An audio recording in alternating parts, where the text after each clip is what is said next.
आप तो मिट्टी में मिला देते हैं, आप तो बुलडोजर चलवा देते हैं, 2-2 मिनट में आप डिस्क्वालीफाई कर देते हैं। कहाँ चली गई आपकी ये मानसिकता? आपका जाति मजहब देख के बुलडोजर निकलता है? आप सुप्रीम कोर्ट ये कह चुका है, एक माइनर ने पॉस्को एक्ट का मुकदमा है, पॉस्को एक्ट में 24 आवर्स 24 घंटे के अंदर हिंदुस्तान के लोकतंत्र के हिसाब से, संविधान के हिसाब से गिरफ्तारी का आदेश है। क्यों गिरफ्तारी नहीं की जाती है? तो नरेंद्र मोदी या भारतीय जनता पार्टी की चापलूसी करते हैं वही राष्ट्रभक्त हैं। अगर देश के लोग इनके जुल्म के खिलाफ खड़े नहीं होंगे तो नंबर सबका आना है। वो माफिया है, उसने जब खुले इंटरव्यू में ये कहा कि मैंने एक व्यक्ति की हत्या की है, उसी वक्त उसके खिलाफ आरोप तय होकर के मुकदमा क्यों नहीं हुआ? आप तो एनकाउंटर करा देते हैं, आप तो पुलिस के उसमें सुरक्षा में हत्या करा देते हैं। अभी अतीक अहमद की हत्या हुई,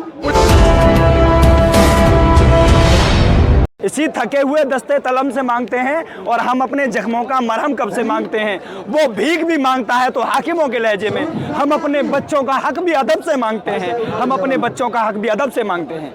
साथ ही ये सुन लीजिए, हम यहाँ आंदोलन करने नहीं आए हैं, यहाँ हम उन बेटियों के सम्मान में आए हैं जिन बेटियों के लिए मोदी जी लाल किले के प्राचीर से आंसू बहाते थे कि मैं बेटियों का सम्मान करता हूँ, बेटी बचाओ बेटी पढ़ाओ। पिछले बार जब वो लाल किले के प्राचीर से बेटी बचाने की बात कर रहे थे, उस वक्त 3 घंटे बाद एक बेटी के बलात्कारियों को गुजरात के अंदर बचाया जा रहा था। ये मानसिकता है उनकी, ये सोच है उनकी। ऐसी जहनियत के लोग जब देश की कुर्सियों पर बैठे होंगे तो ब्रजभूषण शरण सिंह जैसे दरिंदे पैदा होंगे, और उन दरिंदों को संरक्षण देने वाला कोई और नहीं, ये भारतीय जनता पार्टी की सरकार है। आप तो मिट्टी में मिला देते हैं, आप तो बुलडोजर चलवा देते हैं, 2-2 मिनट में आप डिस्क्वालीफाई कर देते हैं। कहाँ चली गई आपकी ये मानसिकता? आपका जाति मजहब देख के बुलडोजर निकलता है? आपको दिख रहा है कहाँ कार्रवाई हो रही है? नेशनल मीडिया वहां जाकर के चापलूसी करता है, ब्रजभूषण शरण सिंह से ऐसे सवाल करता है, बार बार बेटियों को पीड़ित किया जाता है, इस तरह के सवाल उनसे दागे जाते हैं। आपको कहां छुआ? कल मैं एक इंटरव्यू देख रहा था, वो दिव्यांग उनसे पूछ रहे थे कि विनेश आपको भी कहीं गलत जगह टच किया? शर्म आनी चाहिए आपको, जब सुप्रीम कोर्ट ये कह चुका है, एक माइनर ने पॉस्को एक्ट का मुकदमा है, पॉस्को एक्ट में 24 आवर्स 24 घंटे के अंदर हिंदुस्तान के लोकतंत्र के हिसाब से, संविधान के हिसाब से गिरफ्तारी का आदेश है। क्यों गिरफ्तारी नहीं की जाती है? ब्रजभूषण की प्रधानमंत्री कहेंगे तो गिरफ्तारी दे दूंगा। तो बस प्रधानमंत्री कहेंगे, प्रधानमंत्री यानी नरेंद्र मोदी अमित शाह कहेंगे तो मैं इस्तीफा दे दूंगा। इस्तीफा तो क्यों नहीं दे रहे हैं? नरेंद्र मोदी और अमित शाह को लग रहा है कि कम से कम 10 सीटों पर ये ब्रजभूषण शरण सिंह प्रभाव रखते हैं, वो प्रभावशाली व्यक्ति हैं, वो भारतीय जनता पार्टी को बड़ा चंदा देते हैं।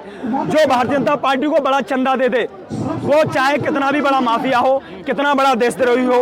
आपको पता होगा छत्तीसगढ़ में एक बार नक्सली हमला हुआ जिसमें 36 जवान शहीद हुए। उन जवानों की जो शहीद हुए, एक वर्दी किसी ने नहीं खरीदी, उसी वक्त एक व्यक्ति ने नरेंद्र मोदी के सूट को 14 करोड़ में खरीदा था। देश के लोग उसे देशभक्त बता रहे थे, लेकिन वो कुछ दिन बाद देश का करोड़ों रुपए लेके 11,000 करोड़ रुपए लेके नीरव मोदी फरार हो गया। तो यही है, जो नरेंद्र मोदी या भारतीय जनता पार्टी की चापलूसी करते हैं वही राष्ट्रभक्त हैं। ब्रजभूषण जो कह रहे हैं मेडल हाईजैक कर लिया, ये आंदोलन जीवी आ गए इसमें। आंदोलन जीवी, अगर महिलाओं को सम्मान दिलाना, मैं एक स्कूल में जहाँ पढ़ता था, एक संस्कृत में श्लोक लिखा हुआ होता था, यत्र नारी पूज्यन्ते तत् शर्मन्ते देवता। जहाँ नारियों की पूजा की जाती है वहाँ देवताओं का निवास होता है, ऐसे ही नारियों की पूजा की जाती है। यही मुल्क ऋषि मुनियों का मुल्क है। इसी तरह हिंदू राष्ट्र बनाने की बात करते हो आप, जहाँ नारियों को पैरों के नीचे रौंदा जाता हो, यहाँ आप चाहे वो बिल्किस हो, चाहे वो कठुआ की बेटी हो, चाहे वो हाथरस की बेटी हो, चाहे आज ये बेटियां हो, ये देश की बेटी हैं, लेकिन यहाँ भी बंटवारे की बात करने लगे हैं, इनको हरियाणा की बेटी कहने लगे हैं। जब यही बेटियां हमारे देश के तिरंगे को विदेश में ऊंचा लहरा करके देश को गौरवान्वित करती हैं, तो यही नरेंद्र मोदी जी अपने घर पर बुलाते हैं, इनको चाय पिलाते हैं, इनके साथ फोटो शेयर करते हैं। आपकी कुर्सी से 2 किलोमीटर दूर बैठी हुई हैं, आपके कान पर जू नहीं रेंग रही है। आप तो इलेक्शन में बिजी हैं, आप तो चुनाव देखते हैं। Election is the not fought for next election, election is the fought for next generation.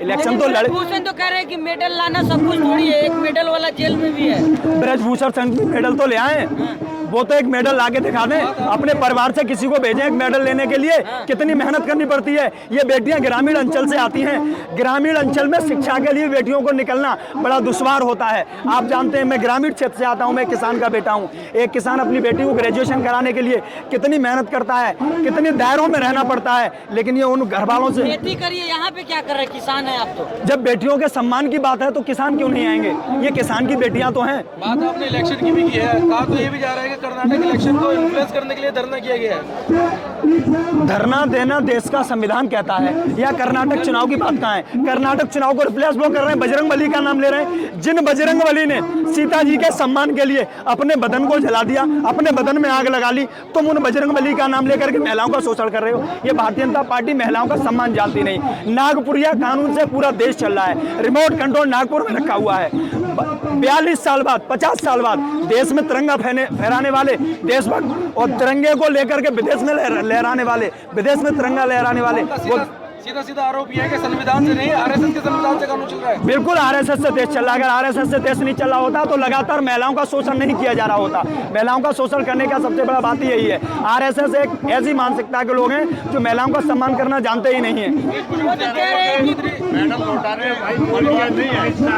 है तो पैसे लौटाओ, जब मैडम लाने की बात करें तो सबसे ज्यादा नरेंद्र मोदी जी अगर ये बात करते हैं सार्वजनिक मंच से, कह रहे हैं, उनके नेता कह रहे हैं, उनके नेता के कहने से नहीं चलने वाला। नेता ने तो उन्हीं का नेता है। उनके नेता है, वो आरोपी है, वो आरोपी है। आज नेता है वो, हो सकता है जनता वहाँ के भारतीय जनता पार्टी के लोगों की नजर में, लेकिन देश के न्यायालय, देश के कानून के हिसाब से वो आरोपी है। उस पर 500 एक्ट का मुकदमा है। लेकिन दिल्ली पुलिस, ये दिल्ली पुलिस किसानों को हटाने के लिए चली आती है। कोई भी आंदोलन होता है, आंदोलन को बदनाम किया जाता है। आपने देखा होगा एक आंदोलन और चला था जहां पर गोलीबाज लोग आ गए थे, गोली कांड करा देते हैं। सिंगू बॉर्डर पर आकर के गोली कांड करा दिया। गाजीपुर बॉर्डर पर भारतीय जनता पार्टी का एक विधायक आ जाता है, गोली कांड करा दिया जाता है। यहाँ पर रात को आ जाते हैं ये वर्दीधारी लोग, इनका भी नंबर आने वाला है। एक एक करके नंबर सबका आने वाला है। अगर देश के लोग इनके जुल्म के खिलाफ खड़े नहीं होंगे तो नंबर सबका आना है। ये जो पहलवान जो है कोरोना बम कह रहे थे आप लोगों को, ये इस तरह से बांटने की बात मत कीजिए। इस तरह से हो सकता है किसी का व्यक्तिगत बयान हो, लेकिन नरेंद्र मोदी जी से लोगों को बहुत उम्मीद थी। रूप बदला, रंग बदला और सुनहरा हो गया।